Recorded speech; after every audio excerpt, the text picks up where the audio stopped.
Hello, everyone, and welcome to the TMA Ask the Expert podcast series. Today's podcast is entitled Educational Support Services, Understanding IEPs and 504 Plans for Students Diagnosed with TM, including AFM, ADEM, and NMOSD. I'm Roberta Pesce from the Transverse Myelitis Association. We are a nonprofit focused on support, education, and research of rare neuroimmune diseases. You can learn more about us on our website at myelitis.org. We are very pleased to be joined by Sam Huge of the University of Texas Southwestern Medical Center, TM, and NMOSD program, who will be moderating our podcast for today. This podcast is being recorded and will be made available on the TMA website for download via iTunes. During the call, if you have any additional questions, please send them to us via our Facebook page at facebook.com/myelitis, or you can also send a message through the chat option available with GoToWebinar. Thanks, Roberta. The 2015 TMA Ask the Expert podcast series is made possible in part through the generous support of Chugai Pharmaceutical Company and Alexion Pharmaceuticals Incorporated. Chugai Pharmaceuticals is conducting clinical studies to create original and innovative drugs, both in the United States and overseas, to address unmet medical needs and neurological disorders where the level of pharmaceutical contribution and satisfaction concerning patient treatment remains low. Alexion Pharmaceuticals is a global biopharmaceutical company focused on serving patients with severe and rare disorders through the innovation, development, and commercialization of life-transforming therapeutic products. Their goal to deliver medical breakthroughs where none currently exist is driven by the knowledge that people's lives depend on their work. For today's podcast, we're pleased to be joined by Dr. Lana Harder and Dr. Anjalis Background. Dr. Lana Harder has served since 2008 as a clinical neuropsychologist at Children's Medical Center, Dallas, and is currently Associate Professor of Psychiatry and Associate Professor of Neurology and Neurotherapeutics at the University of Texas Southwestern Medical Center. She's board certified in clinical neuropsychology and specializes in the neuropsychological evaluation of pediatric patients from infancy to young adults with disorders of the central nervous system. Dr. Harder's research interests include cognitive and psychosocial outcomes for pediatric neuroimmunologic disorders. Dr. Anjalis Background is an assistant professor at the Department of Human and Organizational Development at Vanderbilt University. Her research agenda adopts a social ecological framework and looks at issues surrounding identity, equity, and empowerment through the methodology for individuals who are different in some way, with a large focus on disability.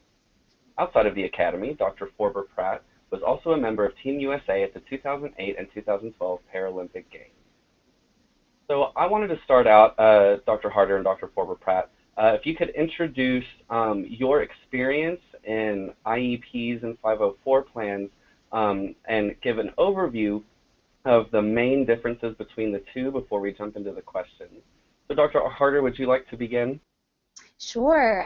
Thank you, Sam, and thanks to the TMA for having me for this important podcast. A big part of my job is working with schools to ensure that the patients I work with have what they need when they leave their homes to go and get their education. And so my experience, as Sam said, goes back to 2008 when I came to Children's, and even prior, working in educational and clinical settings where I evaluate kids who have some sort of central nervous system condition that may affect daily functioning. So my job as I evaluate kids is to describe how these individuals learn, how their medical condition may impact that at school, and most importantly, I describe opportunities for intervention, say in a classroom setting or in other daily activities. So I have the privilege of working with schools on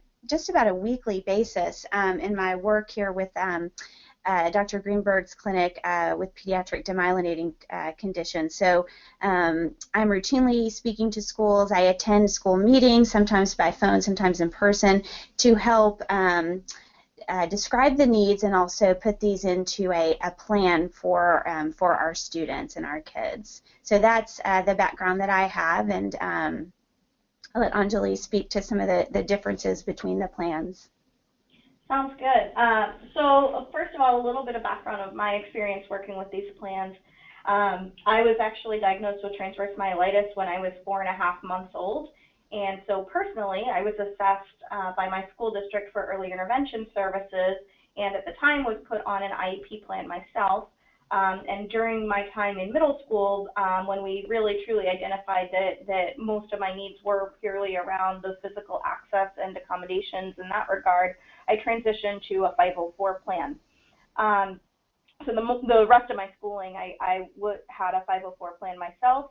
When I got to high school, however, I encountered quite a significant amount of barriers in terms of compliance with my 504 plan and being able to actually receive the accommodations that I needed in order to succeed in high school. So I was actually involved in a federal lawsuit against my school district that fell under the Americans with Disabilities Act, based on not really being able to abide by my 504 plan in order for me to get an education. Moving on beyond that, I have also worked as a speech-language pathologist in schools where I was involved, much like Dr. Harder was saying, involved in IEP meetings and so forth, but I was also involved with actually helping to write specific goals for children based on their needs and so forth. In my current role right now, I'm actually a professor, and I'm working with future school counselors. So I'm also helping those school counselors to make sure that they're aware of the differences and so forth between these two plans, and making sure that they're able to be a strong resource for their students. Which kind of brings me to the next point of kind of highlighting the high-level differences between an IEP and a 504 plan. An IEP is a blueprint or plan for a child's special education experience at school, whereas a 504 plan is a blueprint or plan for how a child will have access to learning at school. So the main level differences there are that an IEP really is more concerned with academic need as well as curricular modifications, whereas a 504 plan has to do more with physical accommodations and other types of accommodations that can lead to greater student success, but does not have anything to do with curricular modifications. These two plans also, as I kind of alluded to in the beginning, are covered by two different laws.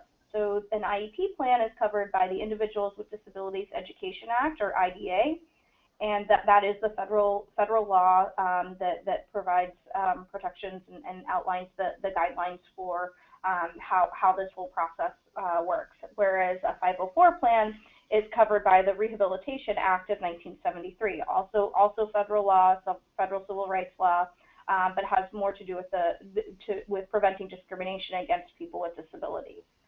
And in order to get an IEP, there are two requirements: that a child has one or more of the 14 specific disabilities listed in IDA, and secondly, that the disability must affect a child's educational performance and or ability to learn and benefit from the general education curriculum. In order to get or be eligible for a 504 plan, there are two requirements: that a child has any disability, which and also that disability interferes with a child's ability to learn in a general education classroom, and that accommodations are needed. Yeah, those are kind of the main, I guess I would say, highlights of the two differences between the two plans. Dr. Hardy, did you want to add anything to that? I thought that was a fabulous overview.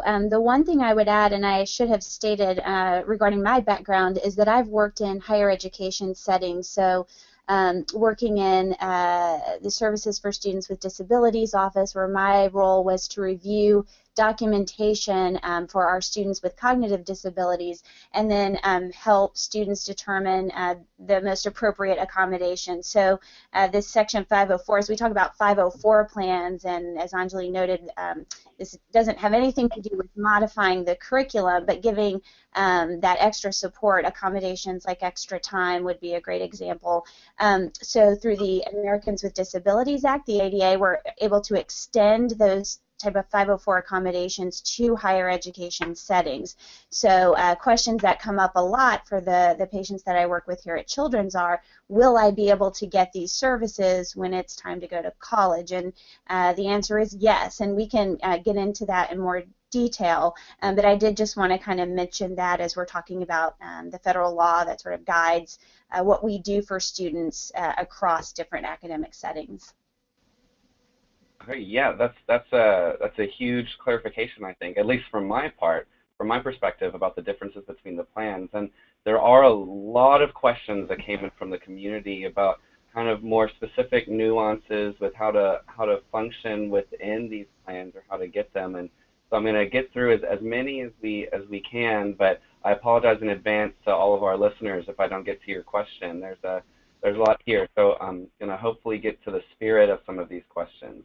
To kind of further flesh out the overview that you guys gave, there are some, I guess, more specific questions.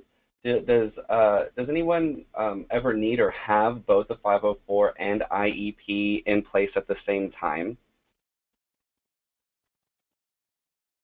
Dr. Harder, would you like to speak to that?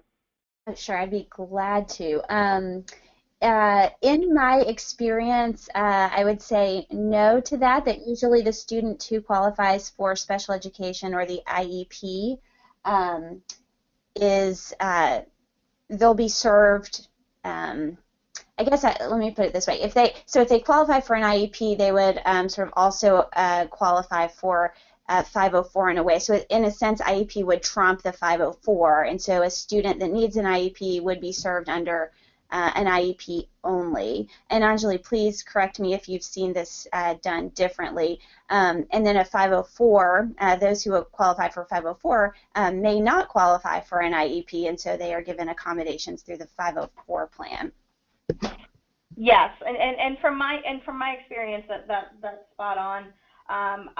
In my own experience as a younger child, like I mentioned in my intro, I did have an IEP, but when we really got into it and discovered that the specific accommodations that I was needing and support really fell under the purview of a 504, the decision was made to make that switch. So it was an either or in my own situation, and same is true for the students that I worked with. So if there is any type of like I said before, any type of an academic need, then you would fall under an IEP, but you would still be eligible for those physical classroom requirements and so forth, but you would only have an IEP plan. Mm-hmm.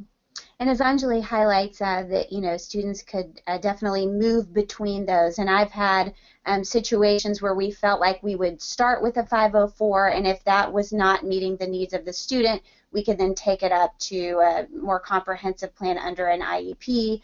There have also been cases where we decided an IEP was maybe not necessary, and we stepped down to a 504. So I think that's an important point, that if you set up one of these plans, this is not in stone for the long term. Correct.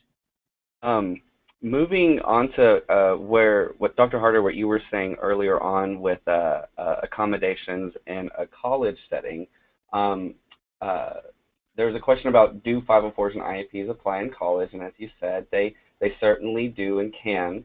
But what if the child did not have any kind of special accommodation in high school or before that, but now they think one is necessary for college? Is there going to be a requirement that they had accommodations as a high school student, or can they start the process in college?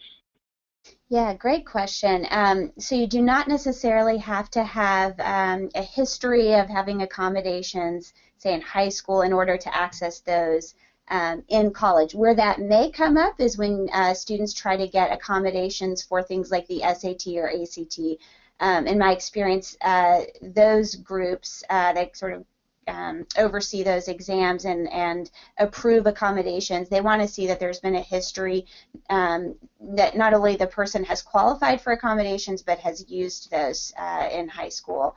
But when it comes to college and accessing accommodations, the things that are important are that there is a documentation to support that, either from a physician, from a depending on what the accommodations are that are being requested. So a neuropsychologist like myself, I can provide a comprehensive report with recommendations, and those would often include things that would be that a student could access at college. And I gave the example of extra time, maybe note-taking assistance, preferential seating.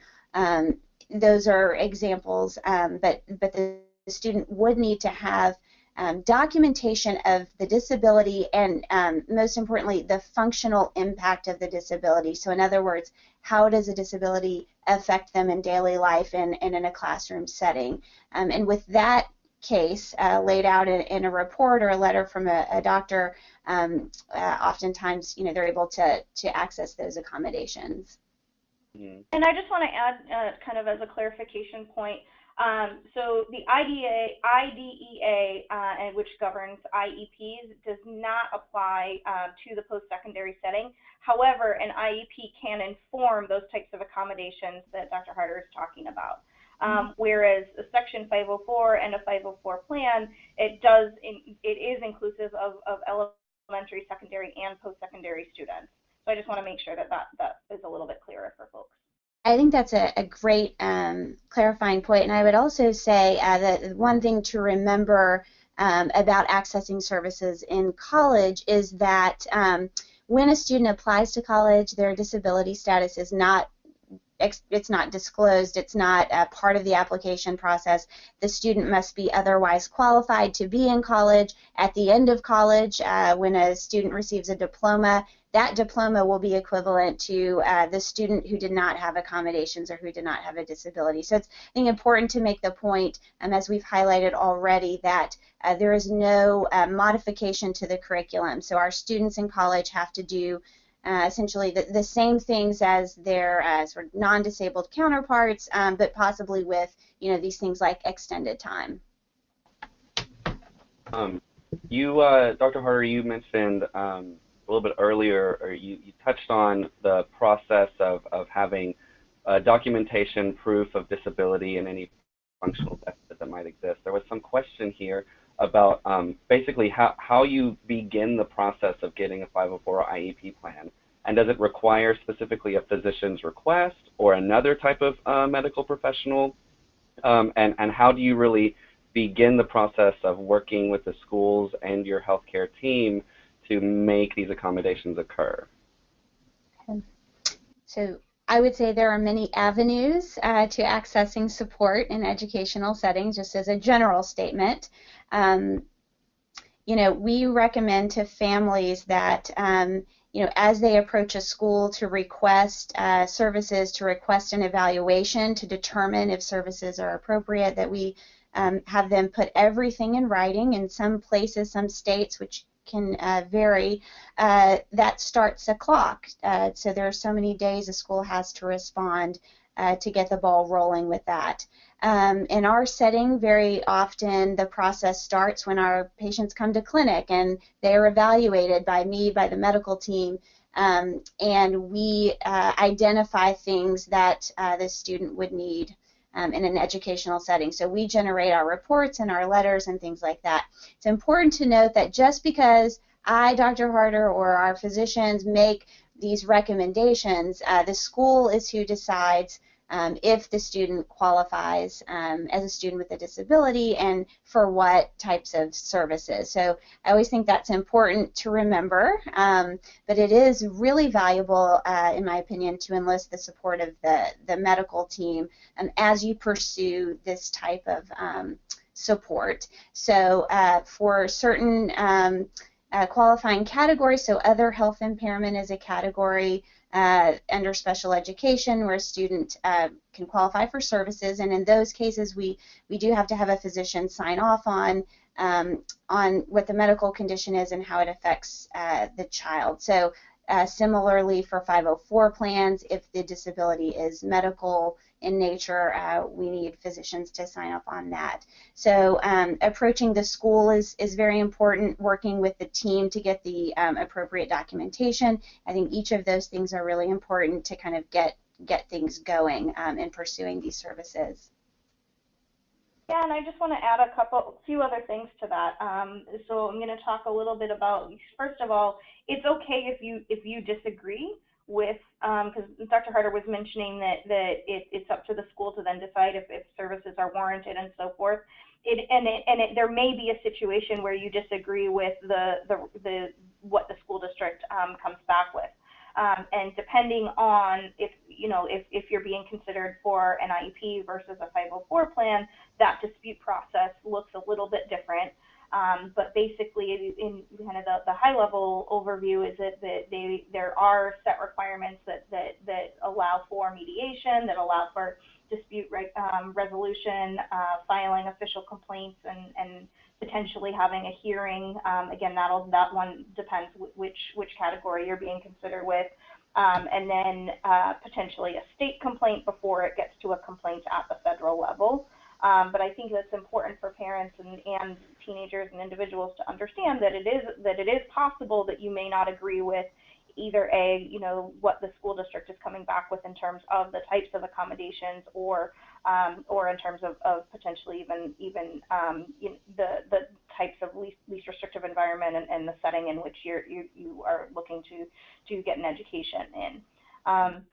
The other part that I also would like to add to this too is what this means in terms of a higher education setting. So under Section 504, as we've been talking about, the school districts are required to provide a free, appropriate public education, or FAPE, and that's the term that you may have heard, to each student with a disability in the district's jurisdiction.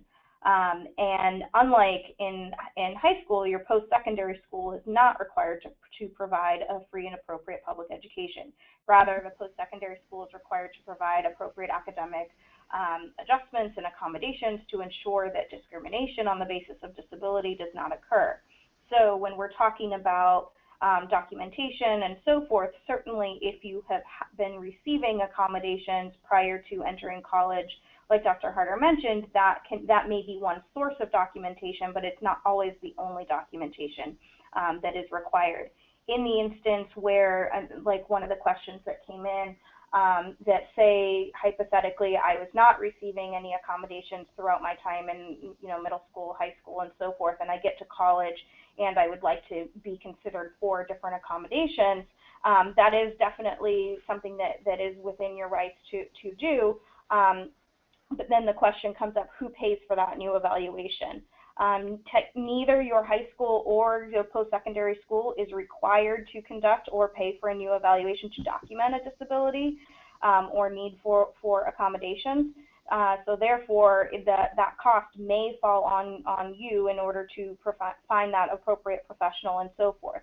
That said, I tend to encourage individuals, if they think that they may have a diagnosable disability and so forth, try if you can to get it diagnosed and get the documentation of the types of accommodations while you're still in high school, if possible, is one of the recommendations I would say. That's good. That's good to know and good to understand. There's a question in here. Since the 504 and IEP plans are federally, will fall under federal law, there's a question about, do private or charter schools have to follow the same kind of guidelines for establishing these support services as public schools do, or is there a difference between what's required of the different types of school settings? Anjali, yeah, do you think? Sure, yeah, so I'll jump in and start off on this question. So the short answer is it depends. So basically, if a private school receives any type of federal dollars, which many do, then they are mandated to comply with Section 504. However, when we're talking about IDEA and IEPs and so forth, that law and that statute does not apply to private schools. Private schools are not covered under IDEA, the special education law. However, if a public school places a child with an IEP in a private school as part of the IEP, then it's the public school that remains responsible for ensuring that the private school implements the IEP. And so, like I said, this is where it gets a little bit confusing. And again, like I mentioned just a little bit ago, children who attend public schools are entitled to a free appropriate education and an IEP, and they receive funding from the federal government. Private schools do not receive this funding and therefore are not required to provide a free appropriate education. And so they are not required to provide special education services to children with disabilities. However, private schools are bound by Section 504 and need to make the physical accommodations and supports in place, so things such as, providing ramps, providing access to educational opportunities, and structural modifications. Mm-hmm. Mm-hmm. All right, yeah, that clarifies some things, definitely.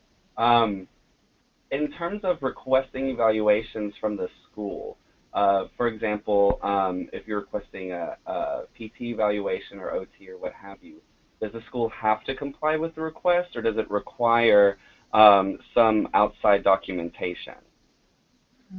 Dr. Harder, can you speak to that? Yeah, that's a good question.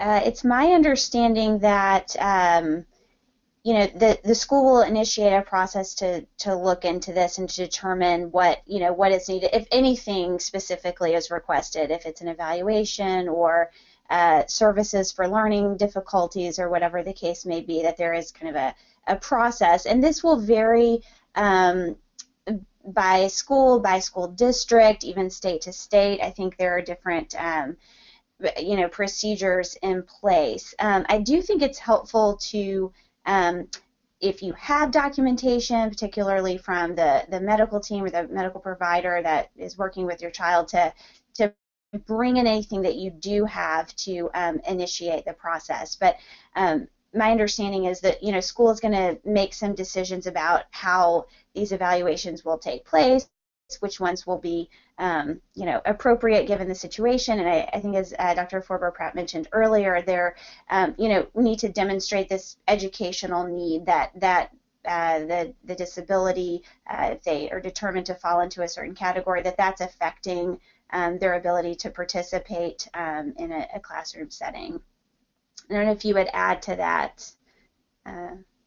Yeah, I would just add that it is going to vary state by state. So the different states have their own guidelines in terms of what that timeline looks like. So some states are very specific, and so when you make a formal request, say for example for an OT evaluation or a PT evaluation, that they have X number of days to respond.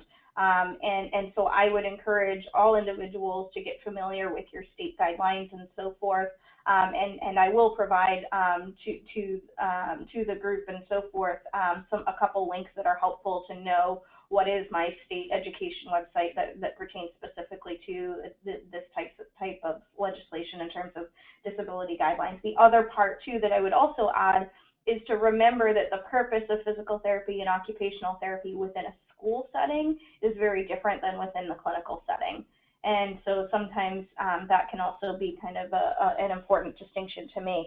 For example, in a school setting, physical therapists will help to ensure that students can safely access the school environment, participate in physical activities like phys ed class, recess, and things like that. And OTs are also helpful when in school settings with specializing in fine motor accommodations, adapted writing implements, and things like that. And so I think it's also important that just to kind of keep in mind that what those types of services and so forth look like in a school may be different than what you're used to in a clinical or medical setting. Mm-hmm. So kind of shifting gears a little bit, we've kind of talked about the nuts and bolts of how IEPs and 504 plans work. But there was some question kind of about timeline and how to handle some specifics. So one in particular, if you have a young child who's starting school who'll need a 504 IEP plan, what is the appropriate time to really start that conversation with the school before the child enters into, say, kindergarten? Yeah, so I can jump in on that one and say it is never too early. The sooner the better. With a lot of this stuff, as you can imagine, it's a process. From my own personal experience, like I shared earlier, I was diagnosed when I was 4.5 months old. I was first assessed by my school district for early intervention services when I was 2 years old. And so part of that was to start to plan ahead for my kindergarten placement and for elementary school and so forth, and making sure that all the ducks were going to be in a row and so forth. And it would behoove you to make sure to start early and to do everything you can to get it all in writing. Because if you just have a conversation in passing, or even just conversation in a meeting, for example, unless it's in writing, there's not really documentation or proof that that conversation actually occurred. Dr. Harder, do you have anything? I agree with that completely. Kind of starting sooner the better. We believe in being proactive, having things in place. And then, if over time things change, or it's determined that a certain level of support is not needing, we could always back down.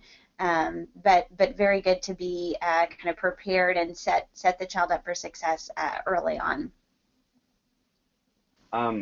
There were some specific questions that were asked by the community that I think all kind of boil down to what kind of accommodations can you ask for? Like, how far, I guess, could you go in asking the schools to change some things? For example, there's a question saying that the school's playground utilizes wood chips under the playground equipment, but that it's difficult for those who have a physical impairment to walk on.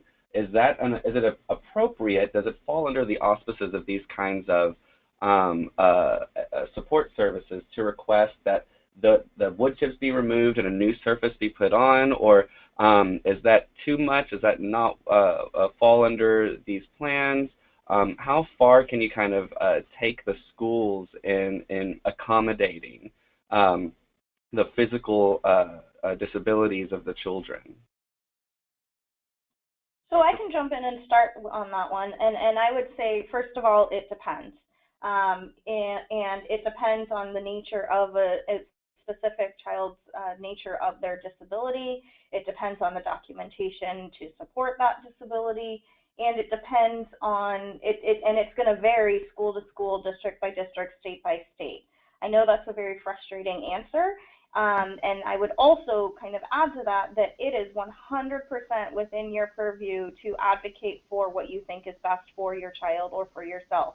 And from my own experience, something like that, I would have the tendency to try to build the case for inclusion on all aspects, including extracurriculars and recess and field trips and things of that nature. And in some ways, you're going to come across some districts and some district leaders where you may be met with resistance by doing so. However, like I said, I believe it is well within your right to at least advocate and to at least try and to build that case. So that would be my own personal recommendation.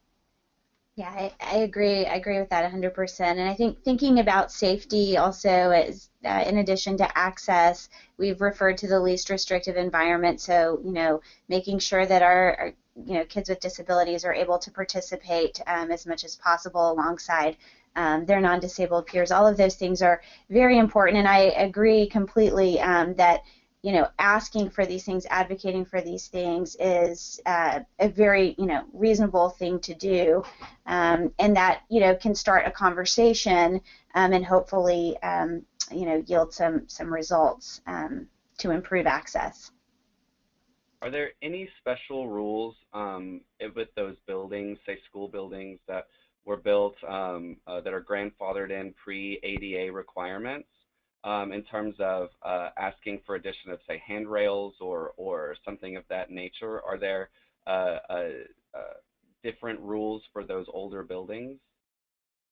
There are, and so unfortunately, older buildings and some historic buildings and so forth, you hear this term that, we're grandfathered in or we don't have to comply, and that's not entirely true. So while that may be the case in the essence that the building itself is not required to to be up to whatever particular building code that may be, they are still obligated to provide education in the least restrictive environment and to provide whatever accommodations are necessary.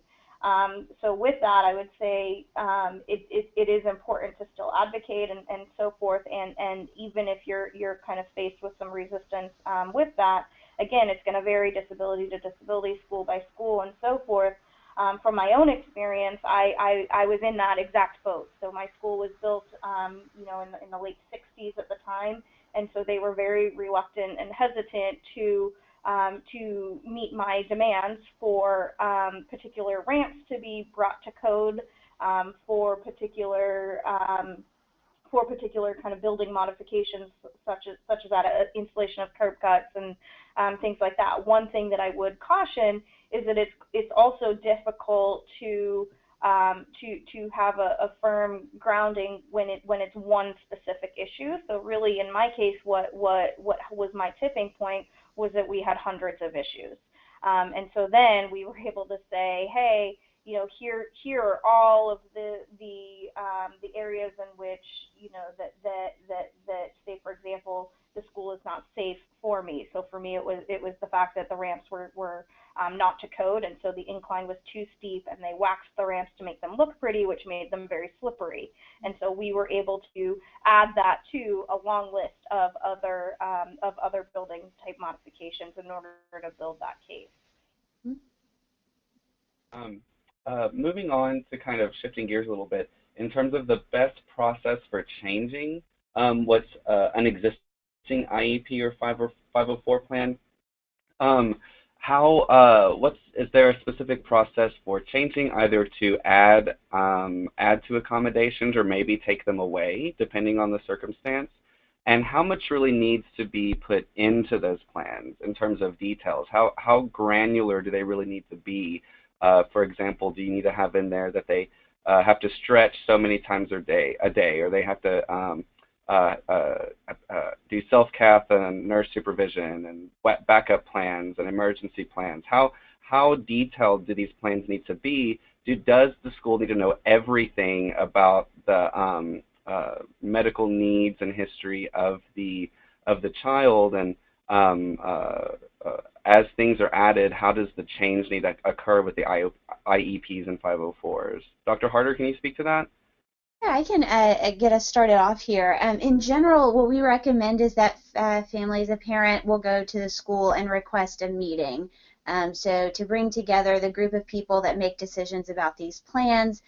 Once again, I say put that in writing, and at least in our state and I think in many other places, that will start a clock. So they have so many days to respond to your request for a meeting.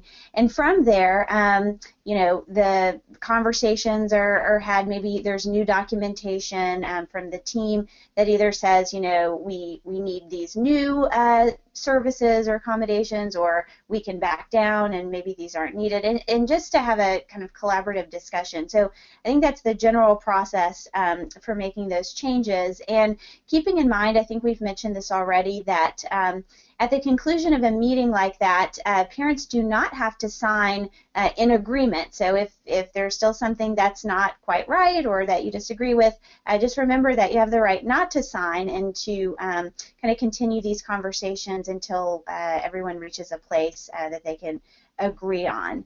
In terms of detail, in my experience, the IEP is very detailed, and it is important that we get all of these plans and accommodations in writing, because it holds the school accountable for following through with those. And Dr. Forber-Pratt may want to add from her experience. Yeah, so kind of a couple things. So first of all, when you're considering an IEP must be reviewed at least once a year, and then students are also reevaluated every 3 years to determine whether services are still needed, and so that's dictated by the federal law. And so I want to make sure that's clear. And in terms of for a 504, generally a 504 plan is also reviewed each year, and a reevaluation is done every 3 years or when needed. But the specific rules with the time frame for a 504, those rules will vary state to state. But then everything that Dr. Harder said in terms of if you feel that it needs to be reviewed or revised outside of that time frame or sooner than that time frame, then yes, absolutely, it is well within your right to request that type of a meeting. But it also is good, smart for you to be aware when that 3-year reeval is occurring for your child, because that is generally a longer type of a meeting and process that is involved. And to echo some of the other comments too about the meeting itself, it's important for you as parents to also be aware that you are able to bring people, on your side, so to speak, to meetings. So whether that's an advocate, whether that's a consultant, I know Dr. Harder mentioned on her intro that she also, will oftentimes attend meetings and so forth with families. I do as well. I would also advocate that to bring your child too, especially if they're in middle school or high school, because this is a chance for them to start to learn about this process and to become an advocate for himself or herself. And again, you don't have to sign that document at the end just because the meeting is drawing to a close. And I would encourage you all not to sign if you're not totally happy with it. And so if you need a little bit more time to think things through, that is well within your right. And in terms of detail, yes, I would say that the more detail, the better. And like Dr. Harder said, it truly is a protection for you. However, I would also add this caveat to that no, that does not mean that you need to grant the school district all of your child's medical records. It means that you provide the documentation around the specific disability diagnoses and justification for the types of accommodations that are being discussed and so forth. But that certainly does not mean that you have to provide everything. So I just wanted to make that point too. To kind of we've been talking about how to get support services, but there was a question I thought was interesting. How do you recommend handling teachers or case managers that are insisting that your child should receive these services that you don't think that your child needs? Dr. Harder? Sure, I'm happy to start this one off. So kind of as we've been saying all along, as the parents, you have the right to agree or disagree with the accommodations and things that the school is putting forth. And it's also worth repeating that you can bring people into these meetings with you, as Dr. Forber-Pratt said, that have people from the medical team or who have evaluated your child directly come and make a case in one direction or another, particularly if you feel strongly about this. And I think Dr. Forber-Pratt may be able to speak to this as well. Yeah, I think with that too, it's part of it is figuring out what works best for your child. And one of the interesting nuances with the types of disabilities that we're largely talking about within our membership, as we know that there may be good days and there may be bad days.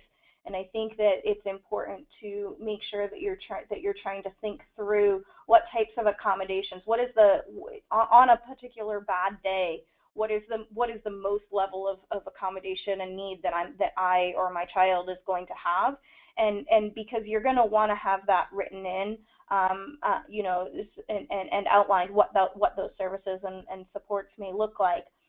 However, I think that we also want to that question, make sure that we're encouraging as much independence as possible and autonomy in terms of the parts of the student. And so it does become a little bit of a give and take. However, I would advocate that yes, we want to make sure that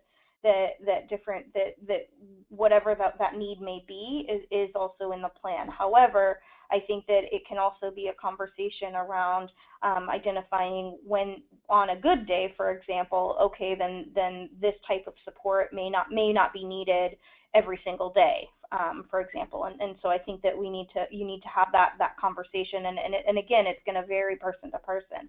From my own experience, I remember going through something similar where my school district wanted me to have a one-on-one aide. And I was not the not a strong believer that that was the best type of accommodation for me. And we had to kind of reach a middle ground with that. And so we had to reach a middle ground with, okay, so if I'm not going to have an aide all the time, then how would I contact an aide for the times that I might need an aide, and so forth. And so and so we had to kind of go through that give and take and to kind of find that happy in between. We've been talking a lot about specifically physical needs support in the school or educational support. Are there any support services that apply to extracurricular activities in the educational setting, so like sports or any other kind of extracurricular activity that kind of fall under these 504 IEP plans, or is that a different thing altogether? So something that's been pretty exciting is actually in January of 2013, the federal government, the U.S. Department of Ed, issued a guidance letter that really provided some clarification that all of these types of accommodations and so forth does apply both to extracurriculars and after school sports and so forth. And so that was a really important clarification letter that came down. And schools are just now kind of making that. Some schools are just now realizing what that means and so forth. So it is important to advocate for your child across all the domains, not just the academic domains, but also extracurriculars and sport teams and so forth. So Dr. Harder, kind of shifting gears a little bit to talk about more of the cognitive or psychosocial issues that might be occurring. If there's, for example, a child in school who's having real issues with cognition or even depression in the context of of one of these diagnoses, like NMO or TM, who are getting a lot of different kinds of meds that could be affecting their mood and things of that nature. Are these kinds of things that should be addressed within IEPs, or that the school should be informed about in a formal way? And kind of what is that line, that threshold between that privacy about psychosocial issues with the child versus needs and accommodations in the school setting? Yeah, great. It's a great topic. So we know that our kids with these rare conditions can experience cognitive difficulties. We've done a lot of work on that here at UT Southwestern in children, so we know that there can be difficulties associated with attention, memory, and not for all of our kids with these conditions, but in some cases. And we know that school problems can, be the result. So I would say, the first thing or first question to ask is, are these things, whatever they are, if it's cognitive difficulties, mood-related symptoms, is it, pain or fatigue? I mean, these are also very common in our kids. Are any of these things reaching a place where they're interfering with daily functioning? And so that can be, all kinds of things, but for school purposes, classroom participation, the ability to sit and focus for long periods of time, to remember information on exams. I mean, it's sort of teasing apart how all these things or these symptoms can affect that classroom performance. So once we kind of know that we're reaching that threshold, I think it is worth considering to start to talk to the school about some of these things, and hopefully by this point, you've enlisted the assistance of someone from the medical team, possibly from a psychologist or neuropsychologist, who can really evaluate these things very carefully and generate some documentation and recommendations to address these things specifically. And I can just kind of put out some ideas that we routinely we'll discuss with our patients and families, and that have made a difference for them in a classroom setting. So certainly, there are things like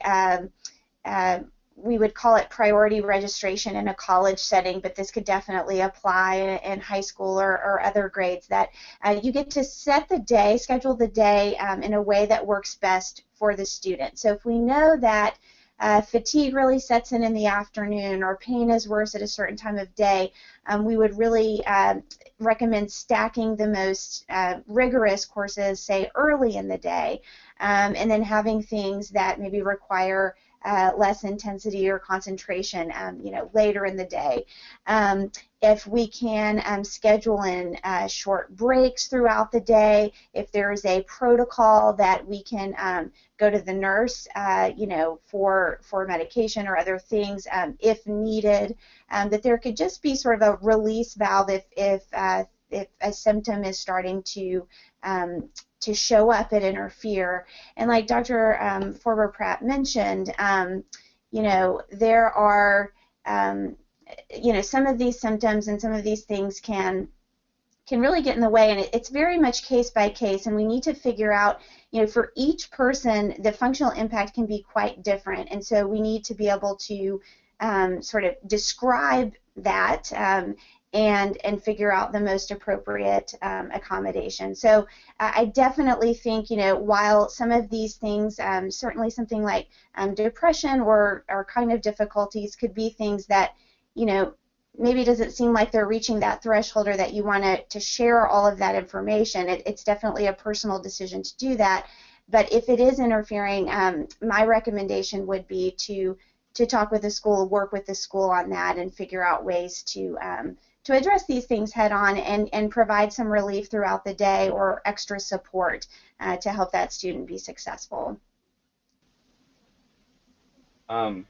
We're getting to the last 10 minutes of the podcast here, so I'm going to go through another question, maybe two. There's a question here about that their child was diagnosed some years ago and didn't really need a 504 or IEP plan at the time of diagnosis, but now they're having issues with pain and fatigue and things of that nature, like you were just discussing, Dr. Harder.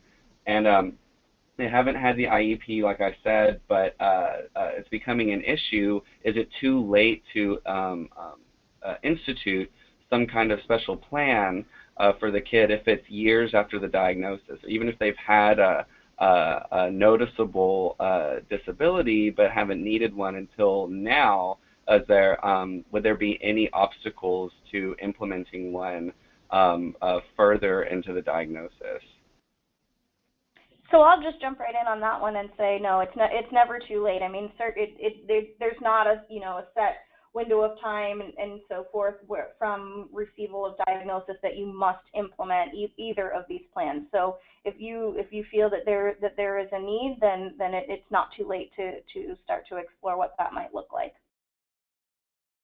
Yeah, and I would just add to that. I agree completely, and I think as our kids move up in school, the challenges become greater, and so it could be that whatever the symptom is could be manageable in the first grade, but by third grade it's more difficult, or by middle school things get more difficult. So we actually see this quite often, that our students do just fine there for a while, but then as demands increase, we need to get in there and provide a little bit more support. We also know there can be an evolution with a given condition, and particularly for our chronic conditions, things can change over time, and so we have to be able to acknowledge that and know that we have to be flexible and reevaluate and constantly be monitoring to make sure that we're providing the support that's needed. And I would say, in most cases that I've worked with, we expect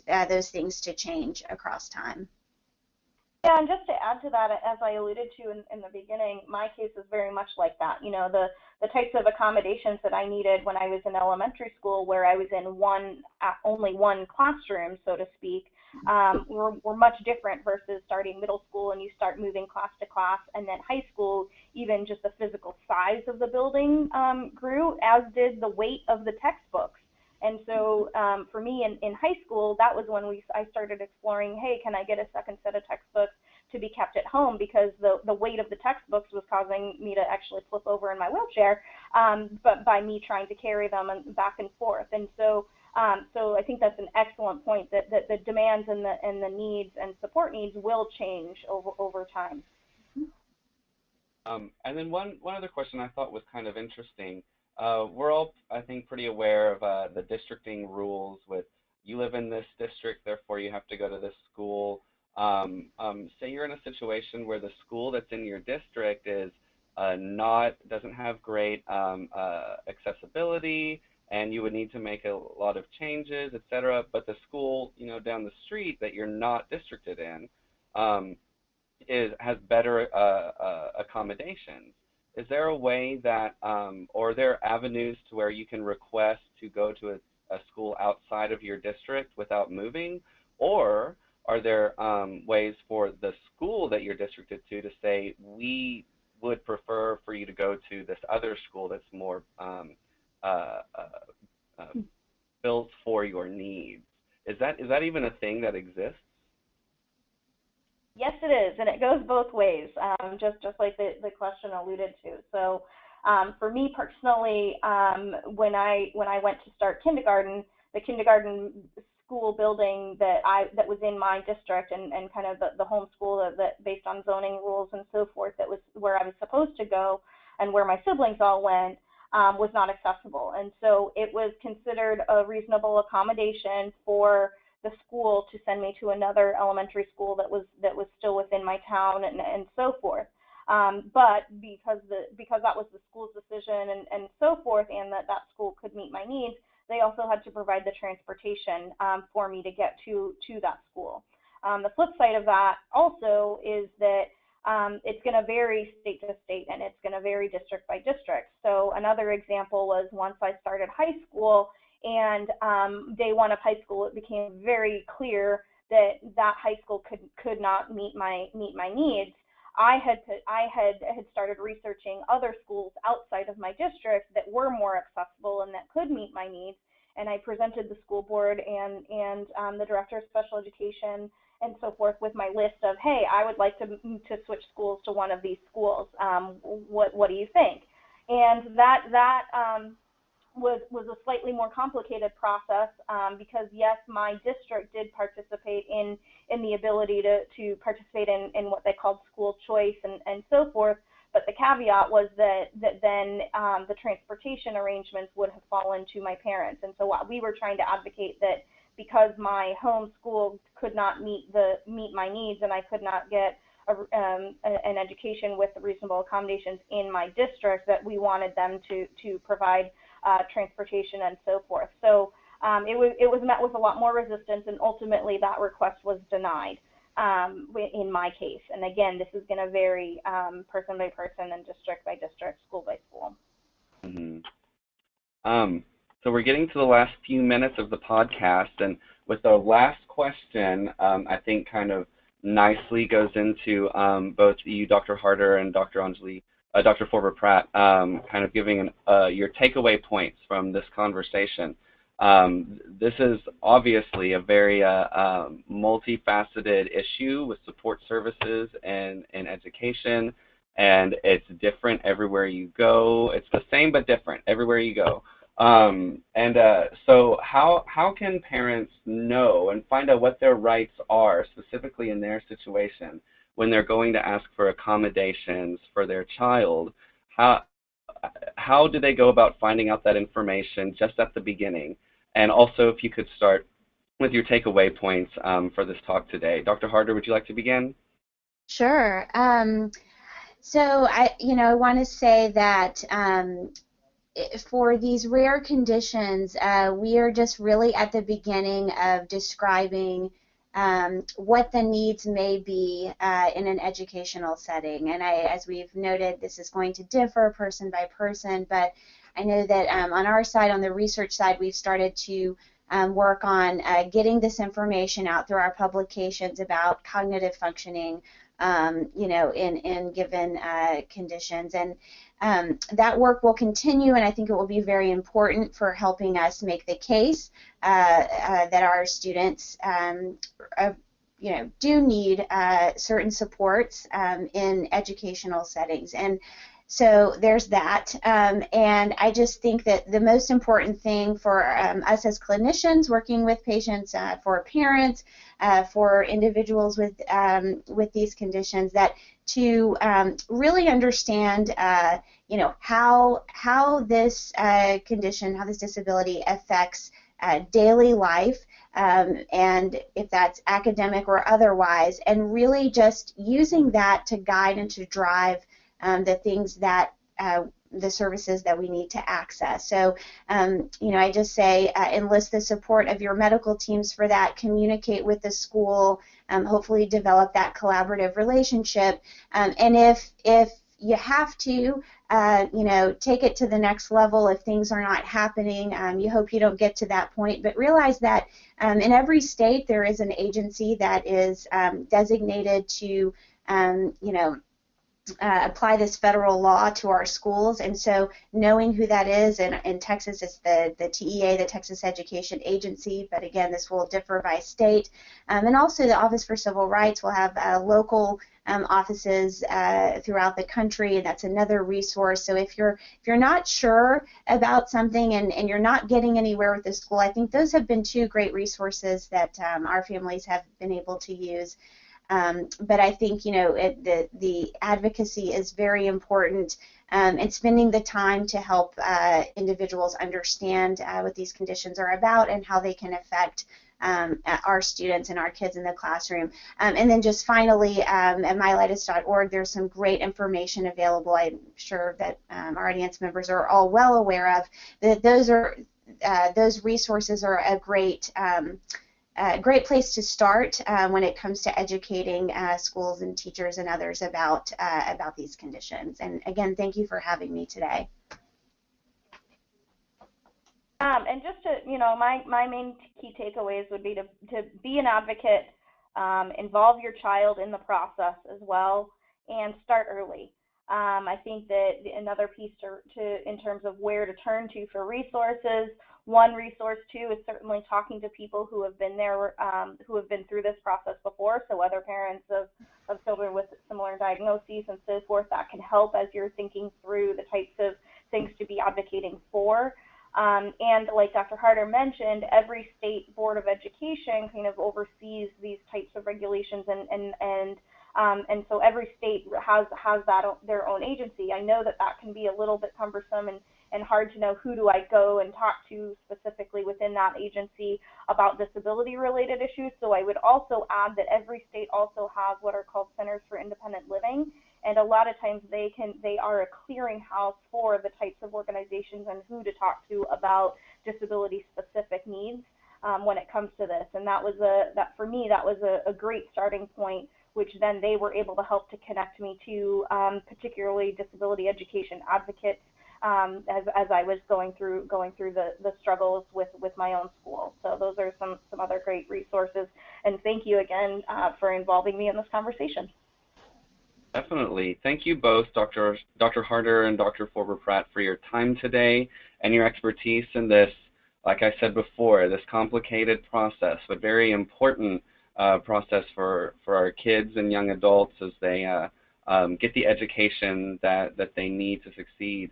Thank you to the community for all of your great questions. They were awesome questions, very astute questions, and I hope we were able to answer a lot of them that were sent in.